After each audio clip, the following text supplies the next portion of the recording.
Here I sit. And for all the years I've been passing the time creating things, I've realized that my craft is an exceptional form of art. Even peace can be grueling when you've wound up with nothing to give depth to. A novelist is a title that evokes simple yet grand significance when thrown around its social mixers. To me, however, it is far more painful than such. You could ask any one of my Christian friends, some of them former roommates, brooding theology majors, how did God create the world and the human race? You see, none of them know the answer. I've gathered that God could possibly have sat in mindlessly on several writing seminars, typical college workshops, but then again, those things didn't exist without God's own novel, human history in itself. It's almost the same concept as Heller coining the term catch-22. We wouldn't use it today so fluidly if it were not for his novel.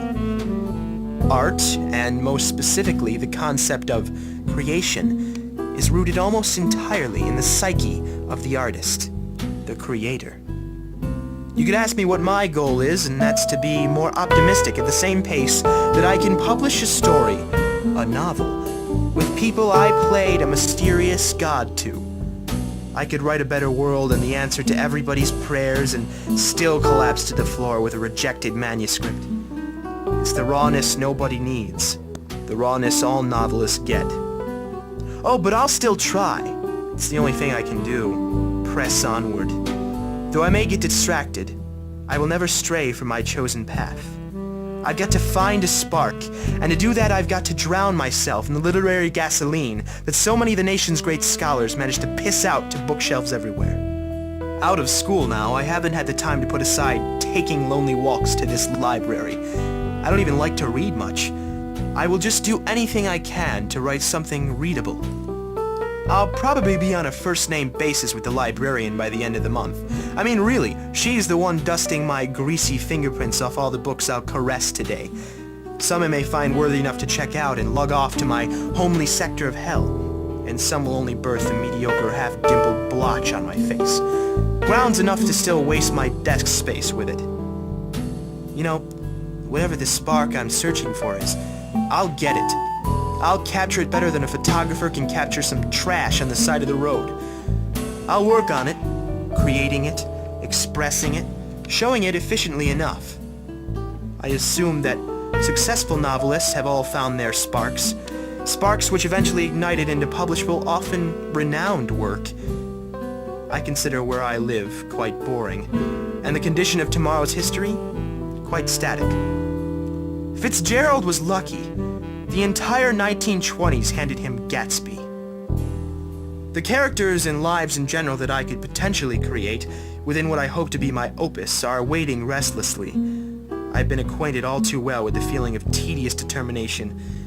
Bookend after bookend, and I envy the pioneers of literature. Did they ever feel like I do? I'd certainly like to think so. Tonight I'll try to the best of my ability to incorporate certain themes. To do so without feeling like a filthy plagiarist is the difficult part. They'll all haunt me at desk side as I type away. Na-na-na-na boo-boo, we're all ingenious. I'll show them tomorrow because tonight seems unpromising. It was a chilly day for a sense of ambition equally frozen solid. Purple shirt behind me could be an artist like me. Then again, she could also just be a frantic student. I remember the days where I stressed the agenda. Now I'm stressing the curriculum I myself must create. This book's no good. Let's get blunt. That's better. How to publish. Now, anyone in the vicinity could just as well approach, asking if I've got a place to stay for the night in worried tones. I do, even though I probably won't eat something that isn't some published philosophy from my backpack. Actually, I was getting pretty hungry. These are all boring, but probably award-winning from what I can see. I'll start from the bottom. Boring. Boring. Boring. Really not my style. Boring. Boring as hell. Unbelievable. Unreviewable. I just don't get it. They were all genius! This is what was forced down our throats in high school English class. Inspiration could work mysteriously, I presume. A novel is a story in which a focal character and those closest to him eventually change, true. But I've also got to relive previous sessions of strict word study. What is the power of the word placement here? How does this aid the author's driving concept that is simply his written sequence of events? I found beauty on several pages tonight, and I can only hope that one day someone can say the same of me and of my words.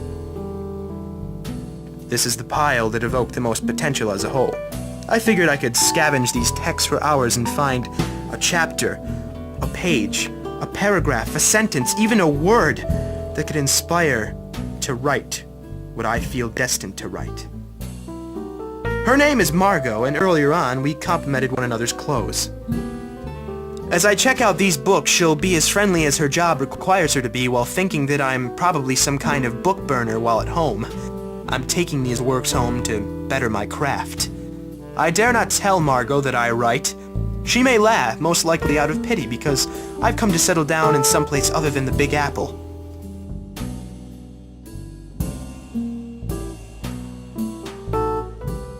I check all the due dates avidly, so I don't ruin my disposition at this library.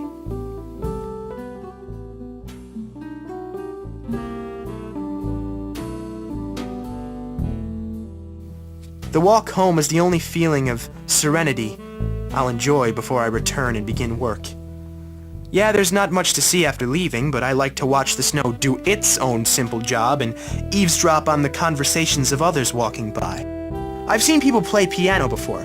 I've stumbled into many a jazz club for inspiration. There's one guy I met after seeing him play. His name was Bart, and he wasn't inspiring enough to mold a character around, but the way his fingers tickled the 88 keys improved my own methods of typing endless streams of creative thought. My fingers were the bony medium which my thoughts took advantage of. Although not as graceful as Bart's, they kept me going. Another hefty checkout. I must admit, my progress has been hindered by the distractions around my home. Here I am claiming I'm a novelist when the only novel thing I found last night was engrossing myself in television reruns. Margot is still just as chipper as last time, and she even asked me if the books I'd previously borrowed helped my cause at all. Margot doesn't know my cause, but then again, I frankly don't either. I guess I believe in intuition and being polite to neighborly strangers such as Margot the librarian. I think to myself as I casually throw these volumes of insight into my backpack, is the spark with me now? Will I return home to find myself taken by force enough to indulge myself in my own art? I think one thing I've inevitably found through writing is that what you're creating always waits for you at home patiently, yet every writer's schizophrenic tendencies rush the order. And I'm off. Exiting the mouth of this poor environment's literary temple, it is Groundhog Day. For a moment I silently muse on the fact that this repetition in my life severely conflicts with how I'd like its total outcome. I'd like to feel change, each and every day if possible. I want to sprinkle glamour into the still life portrait I live in. It moves so much in a way exactly the same each time that is what it is. One piece of still scenery. Oh, look at him. How ruthlessly monotonous. Shakespeare couldn't pen a more brilliantly subtle tragedy. What is astounding to me is that after what felt like virtually nothing, I have a manuscript on my computer screen. Though it feels incomplete and almost half-assed, I need to rest the weariness that has overcome me. What am I anyway? Just a vulnerable system of blood and words. Yes, I am finished, but that which I feel has been lit from the spark seems dull. An old cliché says that behind every great book is a great author. Amidst frazzled research, I've been trying to vouch for this for several years. I try to connect the lives of the authors to the lives of their characters and the novel's life in general. I like to see my results, although often negative. Still, I'll read on. Like everybody who has ever felt unsure in his lifetime, I need a plan B. As a natural perfectionist, I also need to review what I'd officially send in to the slews of publishers. I am doing this as my chair is haunched on eggshells, my fingertips picking and revising selectively. I am done now, and I cannot let my nerve capacity overrule me. I consider waiting for manuscript feedback and publishing decisions far more suspenseful than any Hitchcock film. Though your embittered grandfather may disagree, ask if he's written about his precious war stories and if he plans to get published. No one will ever feel like me, especially here. So I'm convinced now the spark was never found. I anticipated a natural occurrence and thus I manufactured something to slap a stamp on. Those Christian friends I spoke of earlier, though, they told me that God may have something surprisingly great in store for me. I felt a glimmer of hope, enough to plant a reasonable percentage rate in my head that maybe I'd actually succeed.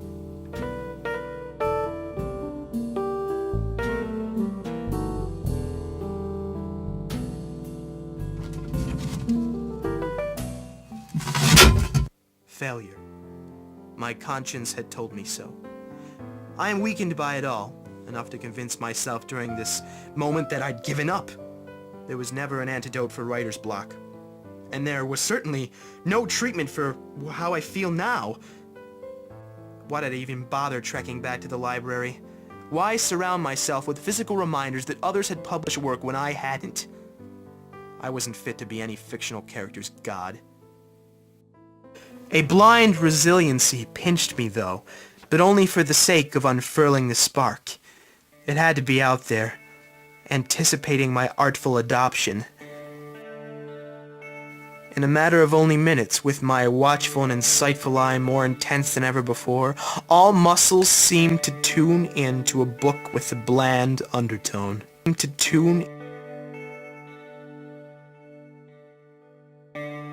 I wandered.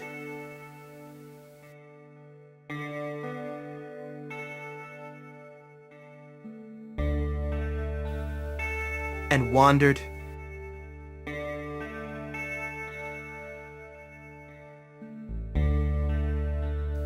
and looked some more.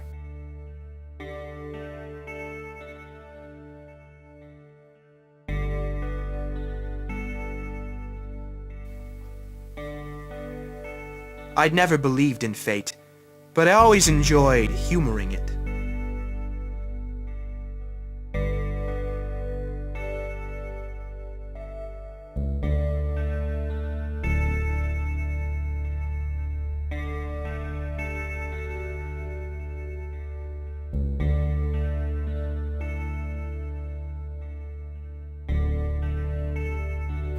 Could this be it? Could this be what I'm looking for?